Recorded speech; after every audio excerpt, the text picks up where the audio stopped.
Мы его пытались вытащить. Хохлы нет, танк. Выдернуть отсюда.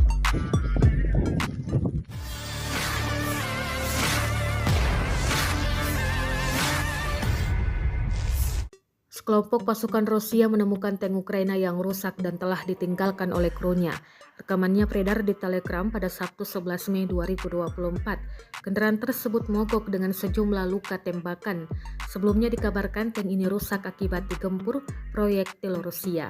Dalam keterangan unggahan disebutkan, pasukan Rusia menangkap satu lagi tank Ukraina T-72AV di arah Artemovsk. Rekamannya pun menuai berbagai komentar dari warganet. Perang Rusia-Ukraina masih terus berlanjut, bahkan sudah memasuki hari ke-809 pada Minggu 12 Mei 2024. Pada hari Kamis kemarin, Presiden Ukraina Volodymyr Zelensky juga memecat kepala pengawalnya karena seharusnya bertanggung jawab atas perlindungannya.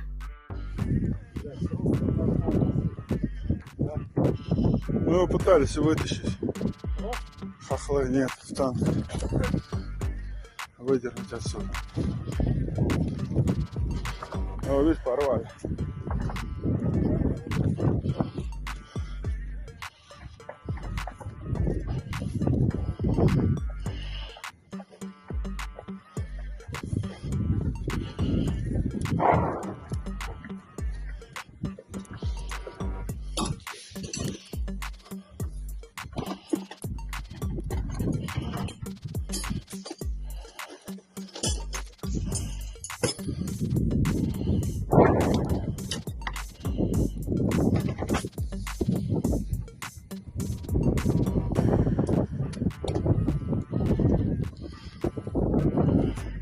Download Tribun X sekarang, menghadirkan lokal menjadi Indonesia.